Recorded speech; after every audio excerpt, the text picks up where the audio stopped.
I'm at Riverside Park in Neenah. We're out of Menasha and into Neenah. Across the street from this place, man, oh Manischewitz. You are gonna see some beautiful architecture. Wow, windy here. Woo. I'm gonna walk across the street and show you just some of the beautiful architecture on this road alone in Neenah. Menasha is kind of right over across the water here, so I really want to say that that's Dodie Island, but I am not sure. Yeah, this is a nice little marina area here. Tie up your boat. I like the boat right there. It says "Where next?" with a question mark.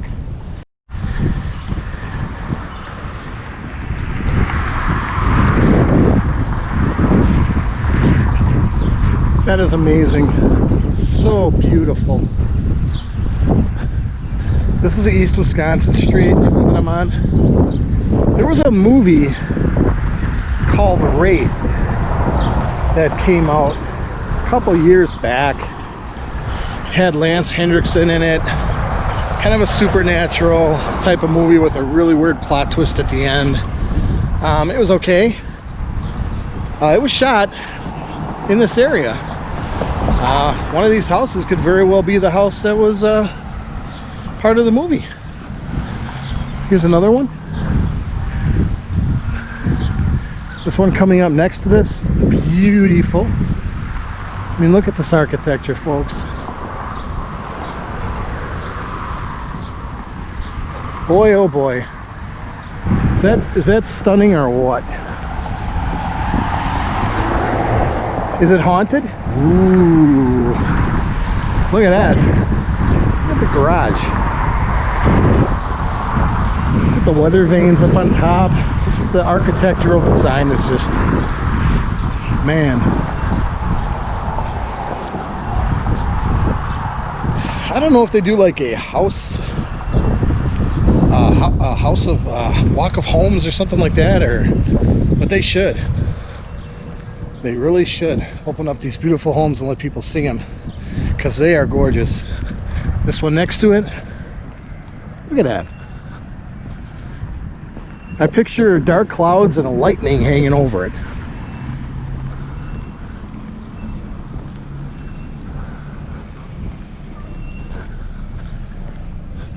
Just beautiful.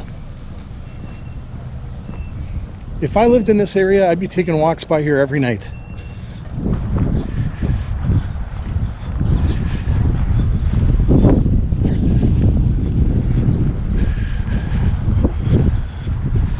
And across the street view of the yachts again.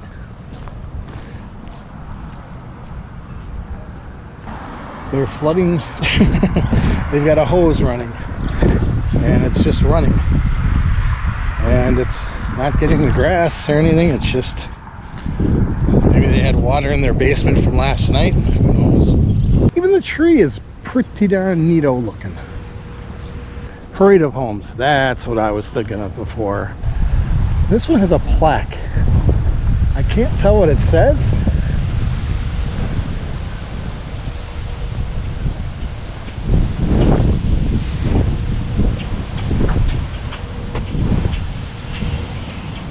I don't know. It just looks like it says Fran something house. You know, downtown's pretty much probably half a mile or so that way, but it's like night and day.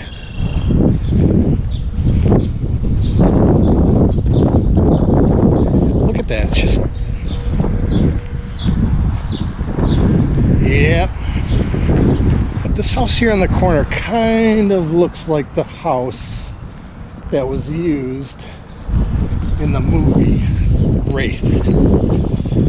Not sure. So Elm Street, 405. It could have been. Could have been. I'll let you know in a second, because there's a detached garage, and I do remember there being a detached garage in the movie. It's possible. There's another beautiful looking house right there. Yeah, that's definitely a neat place to come and take a drive and just look at a beautiful neighborhood. Nice columns there. That's interesting. It's a duplex. Or side by side, should I say. It's probably a pretty big side by side. Unless it's, what? Could be apartments too? Might be. Look at that beauty.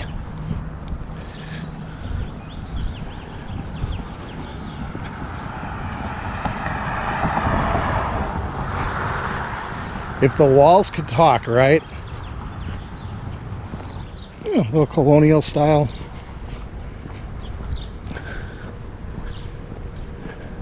Not facing the road. That's kind of weird that the house is not facing the road like that.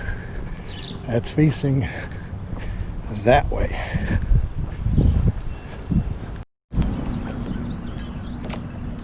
I couldn't agree more. Where next?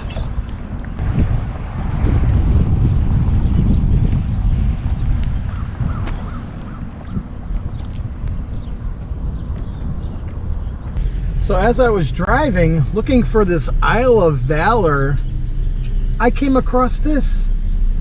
This is abandoned. Look at this place. It's freaking abandoned. Right off of Lake Winnebago. Look at that. Man, haunted? Oh, I'd love to get in there and find out. Wow. In this area, to see something like that is pretty freaking weird, because all these other houses are like well maintained, really nice homes, and to see that there was just kind of, yeah, one of these things is not like the others. Definitely. This one here looks abandoned.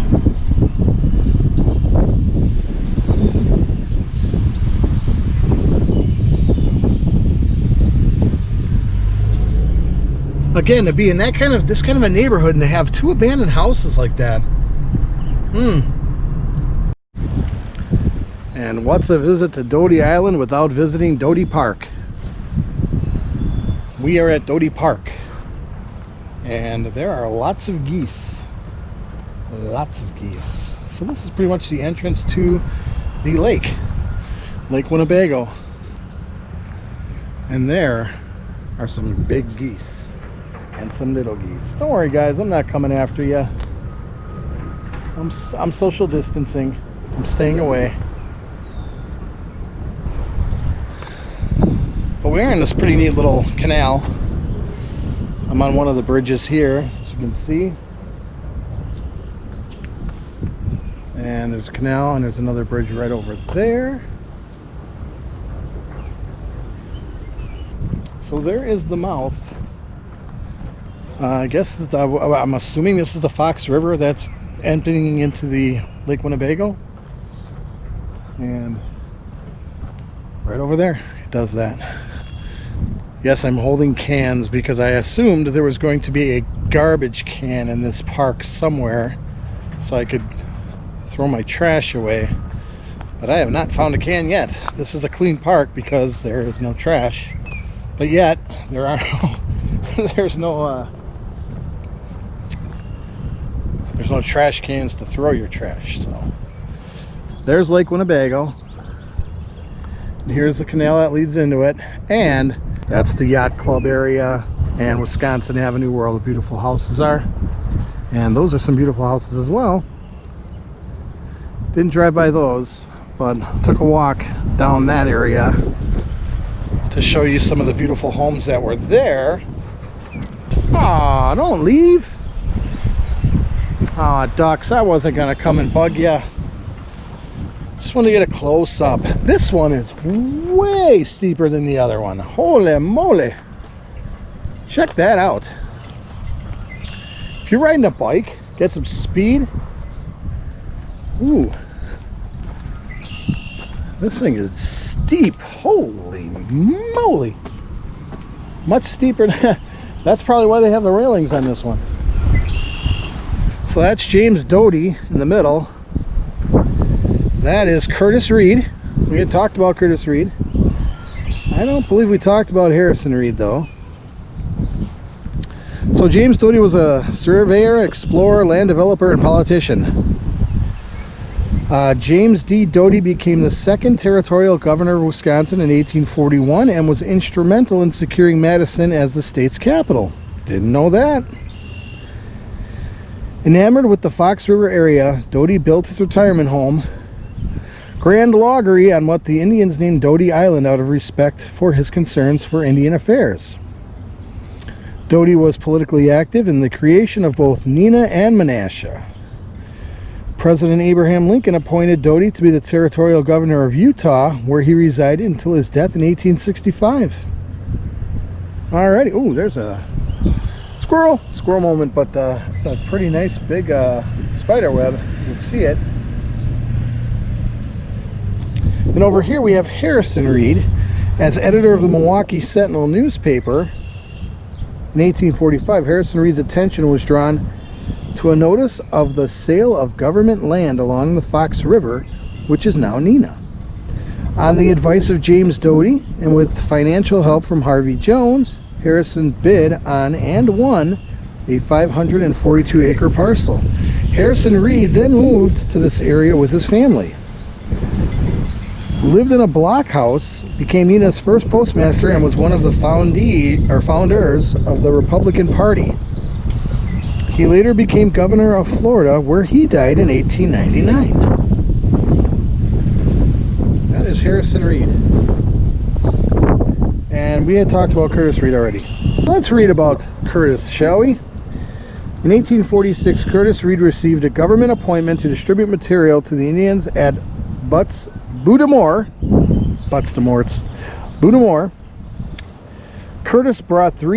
Curtis bought 300 acres of land north of the Fox River. Being the first white man to live in that area, he became the father of Menasha.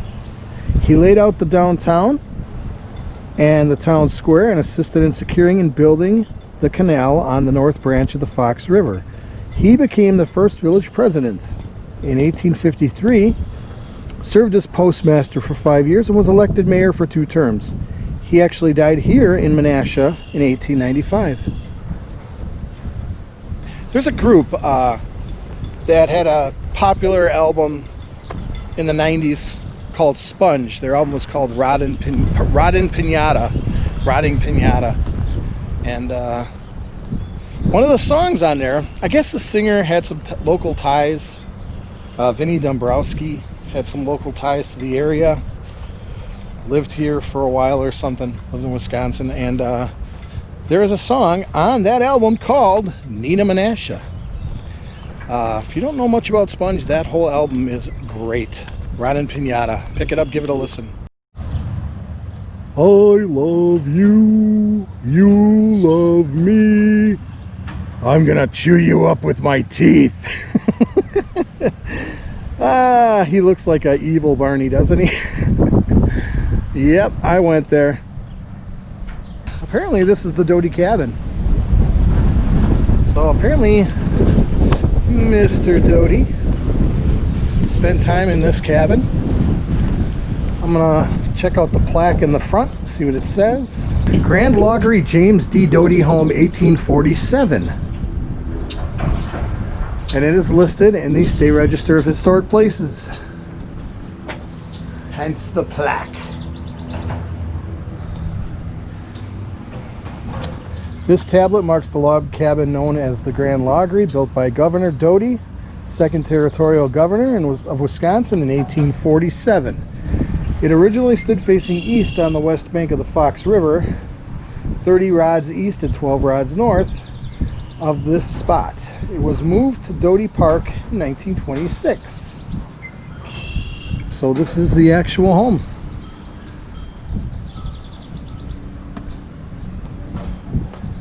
But it was moved 30 rods east and 12 rods north. When I read about history, I kind of chuckle at the rods. 30 rods east and 12 rods north. And another tree that's staring at me because there's an eyeball. Look at that. Look at that eyeball.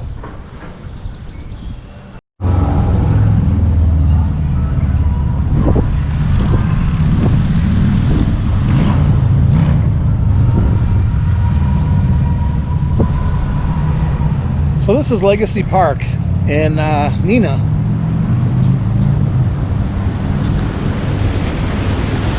This is the Neenah Water Power Canal. In 1831, the federal government built this water power canal between the Fox River and Little Lake Winnebago. Its purpose was to provide water power to run the saw and flour mills that were constructed to employ the Indians sawing lumber and milling corn. 40 men and 12 horses were used for the canal and wing dam construction.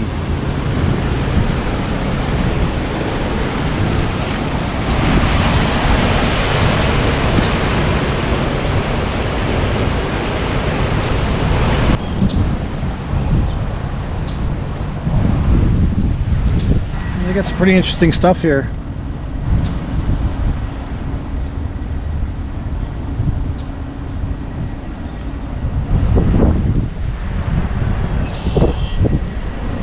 Kimberly-Clark Corporation, Menasha Corporation,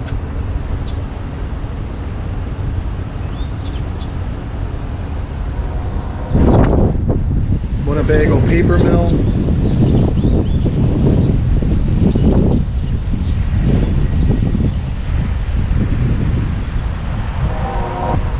George Whitting Paper Company,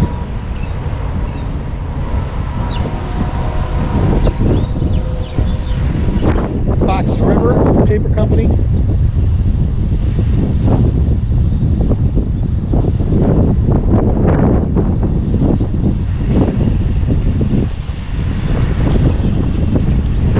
Philmany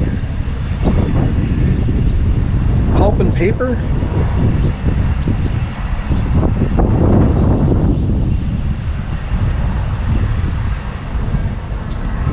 Gilbert Paper Company,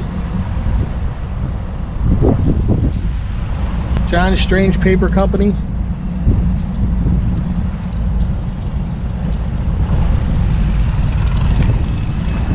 Riverside Paper Company,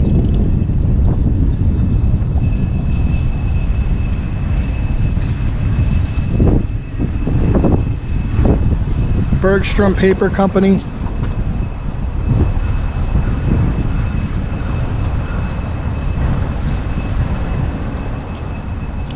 and the Joseph J. Plank Company.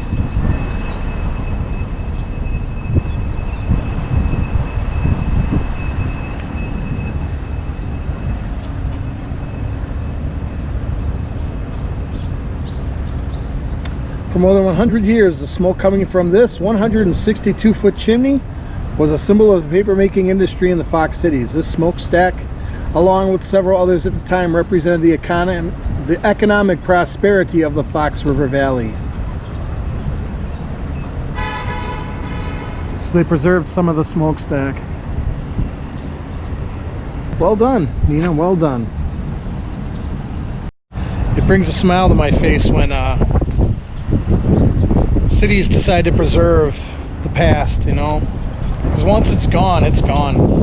It's not the same as seeing it with your own two eyes, you know.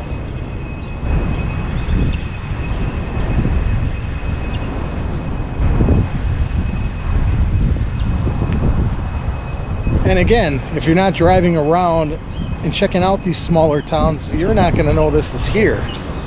So at its height in the mid-1900s, Wisconsin was a leader in paper production worldwide.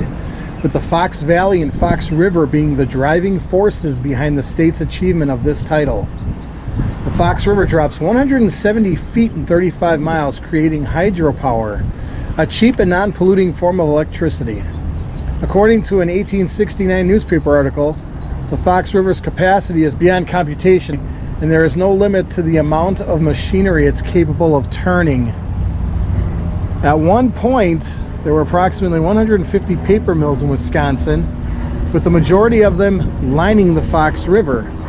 Papermaking's rich history took place predominantly in the Fox River Valley, creating rapid growth and prosperity. The first paper mill was built in 1848 in Milwaukee, and Wisconsin did not become a state until 3 months later. The paper was made from rags, straw, and waste paper, and was used to publish the first issue of the Milwaukee Sentinel and Gazette. A plentiful supply of water is important in paper making. This is why paper mills were built along the major rivers of Wisconsin: Fox, Wisconsin, Chippewa, Menominee, Peshtigo, Eau Claire, and Flambeau. Forests were also very important because the wood fiber was necessary in the paper making process. Neenah Paper Company opened in 1865. The mill made paper from cotton fibers, as others were doing at the time. At the end of the Civil War in 1865, there was an increased demand for newspapers. The high cost of rag paper was undesirable and disposable products of such high volume, so paper companies turned to the much cheaper wood pulp-based manufacturing process. The Keller groundwood process was created in Germany in 1844 by Friedrich Keller.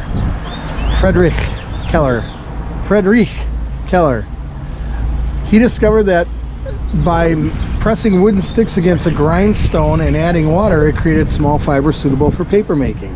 This process was beneficial to Wisconsin and the Fox Valley due to the plentiful supply of timber. Prior to World War I, most paper mills were manufacturing newsprint.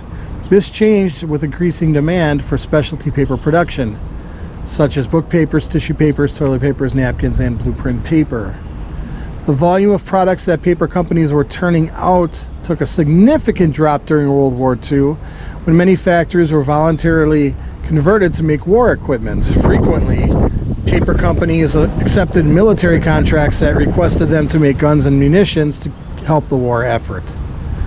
Each paper mill brought something new and important to the paper industry in Wisconsin, and at one point, paper making accounted for 60% of the non-farming jobs in Wisconsin and was the backbone of the state's economy.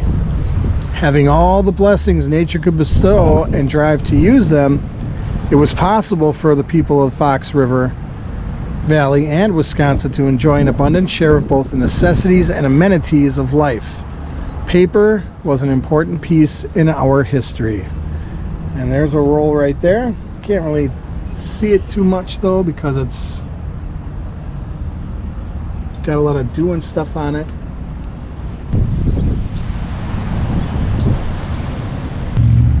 There's some of downtown Neenah right there. We've got Paper City Pub, we've got the travel agency,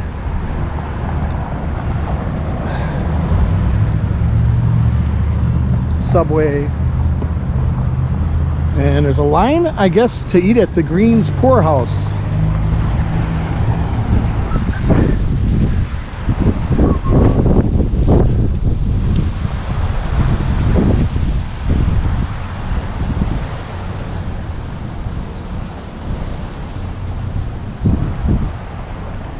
This is another neat little downtown area. You know, most of the buildings are the same facade. I like it.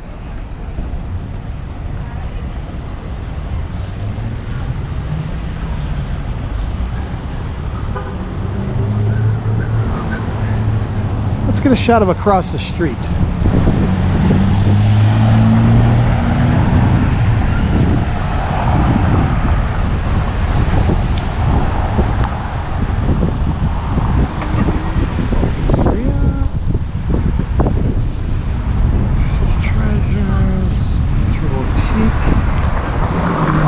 Books, you're a local independent bookstore.